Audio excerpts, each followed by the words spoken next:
find out another conversation explores the art of thinking beyond the obvious. And today I have my special guest. He's award-winning author, novelist exploring transformation in the near future, no other than Mr. Douglas Cole. Hello. Welcome, Mr. Douglas on Africa saying, can you please introduce more about yourself that I miss? My name is Douglas Cole. I live here in Seattle, Washington, and I've been writing for my whole life. But I have some new books out this year, two new poetry books, and a new novel called The Invisible Hand. And you're right, some of the themes in the book are transformation, very much actually. But it also looks at it through the lens of some uh, economic vocabulary from Adam Smith, the so called father of economics or father of capitalism, as he's sometimes called. But yes, the invisible hand, a term that Adam Smith coined to describe the ways in which behavior in the economic model, the ways we behave with our money, can't be entirely explained. And so he came up with that word, the invisible hand. I think of it as a moment that must have been both intellectually sort of uh, crushing because he couldn't kind of come up with a complete scheme, but poetically, it's quite beautiful to to surrender with that term, the invisible hand. So the poet in me feels like there are infinite possibilities with that idea. And so that's part of how I look at it through the book, The Invisible Hand. And thank you so much for sharing your knowledge and wisdom to the world, Mr. Douglas. Thank you. Appreciate it. Yes, so the novel has several powerful interlocking storylines. Was there a single central image, character, or question that served as original spark for the entire world? Mm. Well, this book, um, there's a term, a musical term called fugue, which I think of like Bach, the musician, the composer Bach wrote a number of fugues, and they have a sort of a line, a central theme, like you say, a central song that then gets repeated like a singing round, starting slightly differently with a slight variation. And I kind of think of these stories in a way like that. There are three different stories, but three different characters who are linked. And I almost the other way I've thought about this book is that they are quantum versions of each other in different realities. So each character is actually the same character, just experiencing the world differently. But that's a quiet part of how this book works. If there's a central character, central theme, or central thing, it's sort of the struggle that people have in the world that is caused by an economic invisible hand, which really is sort of a myth, an easy myth, because financially we could probably take care of a lot of the problems, hunger, education, healthcare. We could do it. We could do it. It's just a matter of will. Money becomes an obstacle, and so there's some ways I tear that down. Um, so it's the first book I've written that has three different points of view that finally converge at the end. When they finally come together, these characters wind their way into the final scenes, and what they're looking for is a way out of this system, a way out of this trap. And I think it's optimistic. I think they're going to find it, but it's not certain.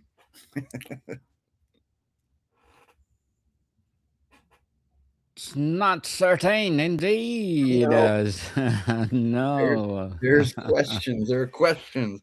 A big I It's certain question. for me, but the reader will have to figure out. I don't want anyone to feel like they have to read it the way I intend it. So these distinct storylines emerge fully formed, or did one begin to maintain trunk with the others branching out later as you explored? They were each different storylines I was working on simultaneously that eventually came together. Is there one that's primary? In, I've got three characters: Sarah, Gabriel, and Jones. Is there a, no, there's not one central character. There are three characters who have their own unique personalities and experiences. Did one of them draw them together? In some ways, I think maybe the Jones one had a little gravitational pull, but I feel like I'm forcing that a little bit. They really were sort of independent, and that was the fun of making this book, was the way when I began to weave them together, they influenced each other. And so something happening in one theme or one storyline would affect what I might do or have happen in another storyline. And I say this in the way that I'm totally conscious of what's happening, but there are waves of creating this book for me that didn't involve always planning it mathematically, but allowing the story to happen to a certain degree too.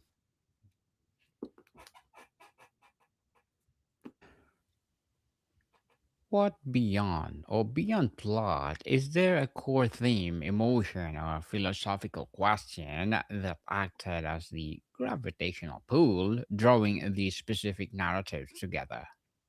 Mystery, the invisible hand. This invisible hand, to me, that's the central metaphor, of course, for the whole book. So you can read the book kind of as an economic meditation, and I use terminology from Adam Smith and the economists that followed him as chapter titles. And then what's fun for the reader, I think, is to see the way the concept of the title plays with the events that happen in the chapter, and the way that the chapters and all those concepts come together. Because what I found was those economic terms had ambiguous, even poetic, suggestive ways of meaning. And so I found that more interesting as part of the storytelling than the strict economic definitions that they had.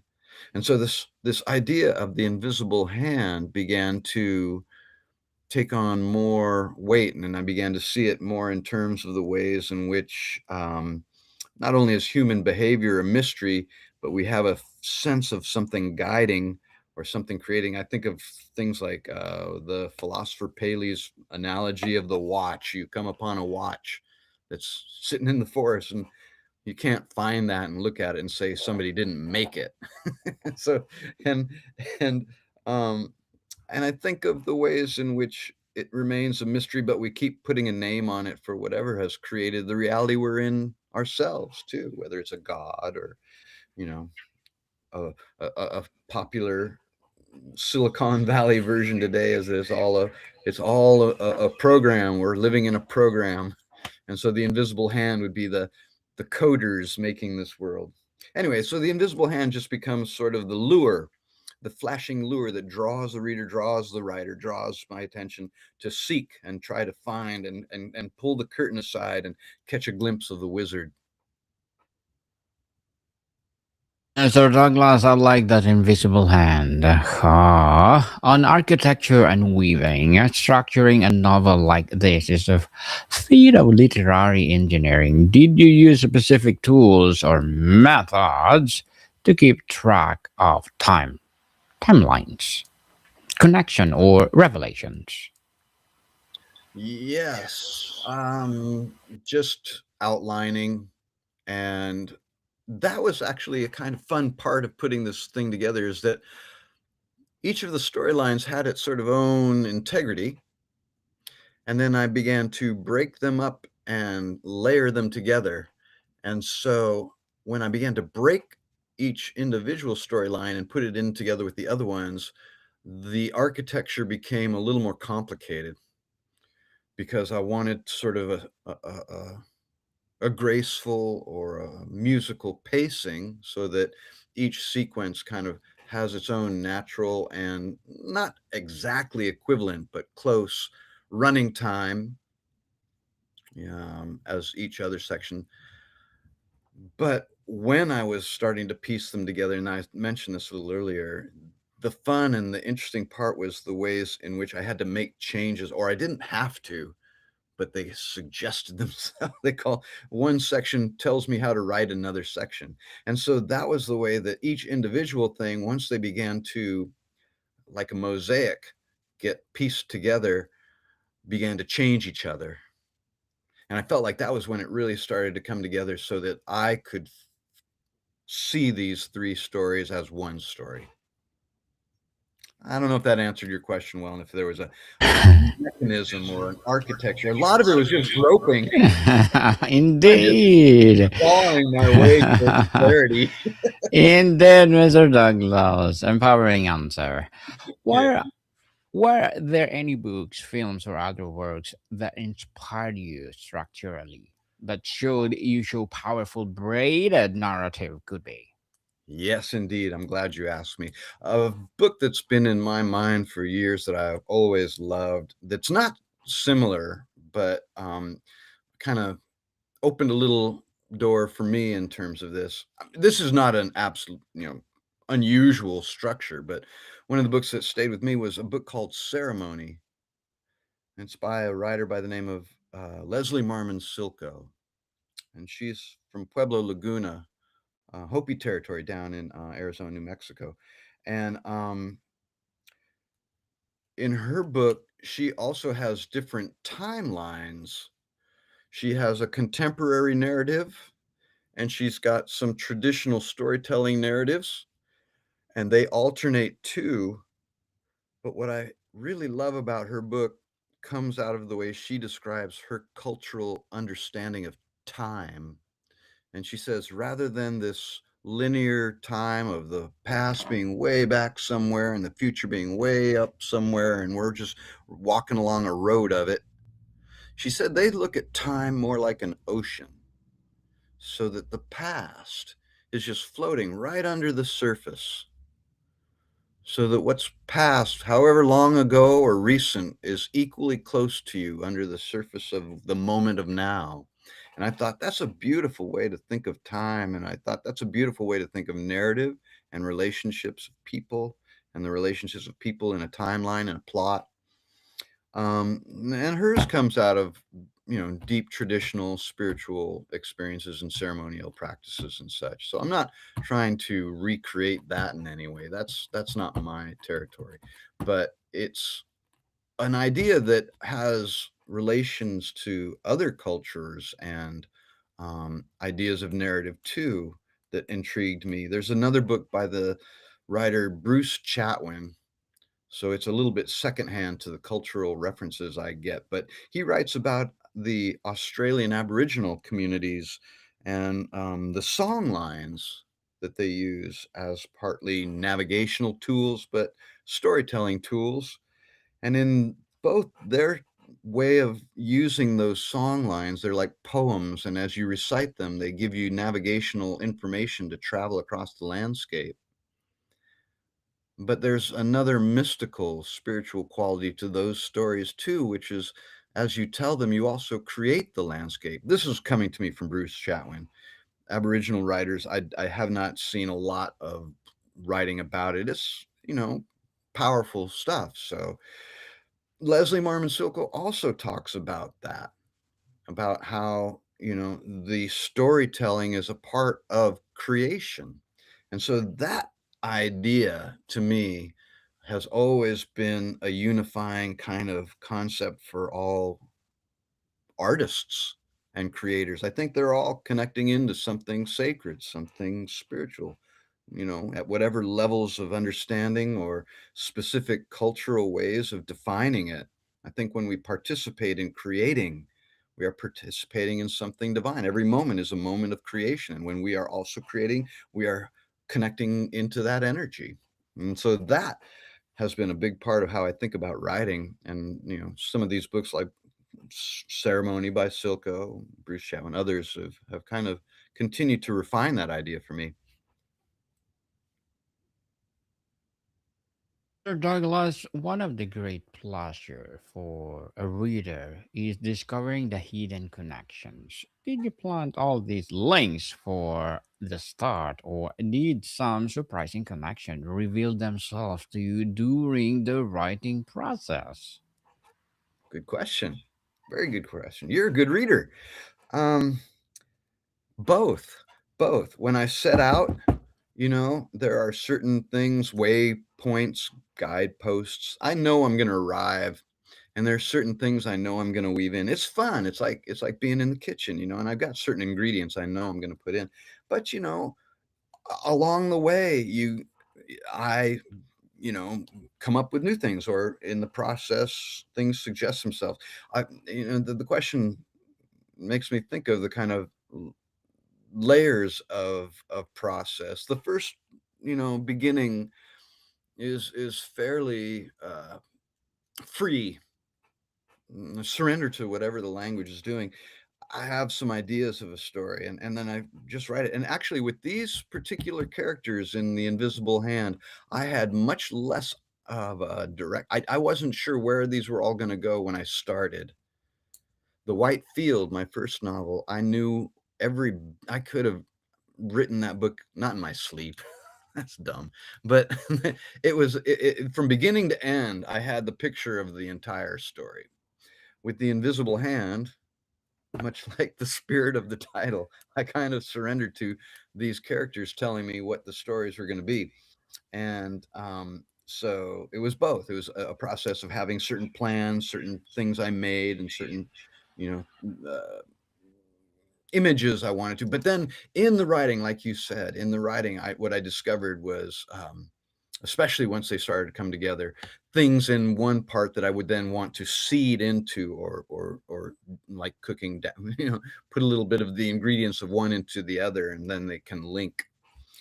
So it's both. It's absolutely both. A little bit, and in the first round, just let everything in, and then in the next round, my more critical consciousness comes to bear, and I start to adjust things and cut things that might be repetitive, and or add things to make more links.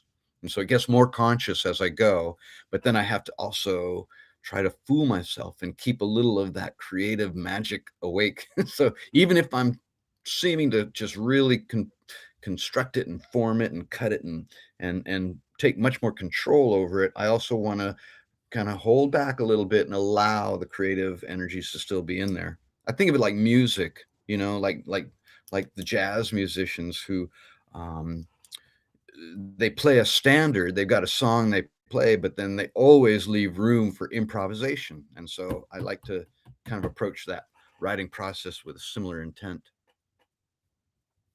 Well, Mr. Douglas, as an author or award winning author, what are your short term and long term goals?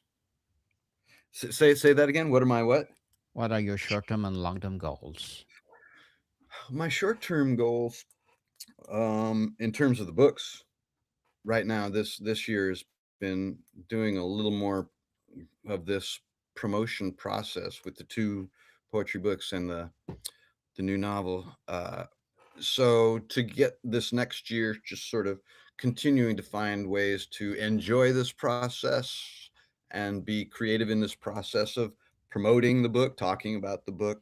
I'm doing a reading of The Invisible Hand tomorrow, and my plan is I want to do it more like a stage performance. And I've chosen scenes from the book to read, but I'm putting them together so that they will maybe make a small mini play within the book. And then that I'm in the process of reading it. What I've done also is I've recorded some music to play while I'm reading certain sections to create more of a theatrical experience. So short term, I'm trying to kind of remain creative and have fun with this process of reading that could otherwise be a little tedious. And long term is just to keep doing what I'm doing. Just to It's fun. I have a lot of fun writing and doing these books, so I just want to keep doing that. Oh, I teach as well, so I'm going to try to teach a little bit less, write a little bit more. Yes, definitely. Good luck to your goals, Mr. Douglas, and looking forward for more success. And what will be your piece of advice for those people out there who want to be award-winning author like you? Don't be in any hurry to publish. I waited a long time. Just keep studying and read, and and find your joy in the writing and the reading. Just stay focused on the creative process, and you're fine. Just keep your crap detector on, but also stay curious and open. Yes, be curious. Who Yeah. knows? You will become the next Einstein or Mr. Douglas. Who knows? So, thank you for that, Mr. Douglas. Empowering advice. So, what can you please recommend a Thank you. book or books that influence your journey? Oh, recommend a book not by me. Yes, please. Not My by s- you. my son just gave me a copy of If on a Winter's Night, a Traveler by Italo Calvino, and I'm quite enjoying that. Can I read you one line? The novel begins in a railway station. A locomotive huffs. Steam from a piston covers the opening of the chapter. A cloud of smoke hides part of the first paragraph. Isn't that interesting? Interesting indeed, Mr. Douglas. And Yeah. thank you for the recommended book. And this novel clearly invites a second reading. As the architect watches well, subtle detail or connection in clearly chapters, you hope a reader revisits and delight after finishing the book itself. The human connections. I noticed as I was putting together the pieces to do the reading that, especially in the two characters of Sarah and Gabriel, there's a lot going on in terms of their relationships to their fathers. And that wasn't something I planned, but it's something that came out a lot in the writing. So I think something about the human relationships, and also since this book is sort of set in a kind of a future that feels like the past, in this future, people have lost a certain amount of the structure and stability that we're used to. And that's also resulted in losing some of the connections and understanding of where they've come from, even family connections and family histories. And so there's a certain kind of a haze they're moving through. But what I hope that the reader would get out of that is the way in which there's still that longing, that the human connection is an important part of what these characters are experiencing. They need each other, they got to have each other. They need each other for sure. And before we wrap up our discussion for today, Mr. Douglas, I'm inviting you not to be, to listen to my other podcast, people, because my abstract essay is already in fifth season, abstract poetry in second season, and my book 101 review in fifth season too, comedy 101 second season, and my food 101 in fifth season as well, geography 101, love letters, movie 101 review, music 101 our fourth season, science 101, sex 101 second season, and my baby podcast, law 101, mental health 101, and Bible verses 101. Please listen to them wherever you listen your podcasts. Oh, Mr. Douglas, not that this complex tapestry is complete, has the process changed how you think about storytelling itself? What did the writing this novel teach you about the nature of connection? Um, well, in the writing of it, I of course steal a little bit from my own biography, and so it refines. It's a process of refining and thinking about my own relations that get somewhat veiled in the expression in the book. Uh, so in my writing of it, it just seemed to kind of continue to reinforce that, you know, importance of empathy and compassion. Empathy, and compassion indeed, because nowadays they're getting less and less and less. And Yeah. thank you so much for sharing your knowledge and wisdom to the world, Mr. Douglas. Thank you for having me. I Thank appreciate it very much, Daniel. Yes, I'm Good inviting you question. again to my book 101 review, and let's talk about the process or the writing process of all your books. So, can you please invite our listeners to support all your books, your upcoming book, or whatever project that you're doing right now? Absolutely. So, I where will do do. people can reach you, Mr. Well, Douglas? They can find my website, douglastcole.com, and it's got a list of all my books and publications and articles and other interviews if they want to. And of course, you can find all of the books on Amazon or ABE Books. I recommend using ABE Books too, or go straight to the publishers.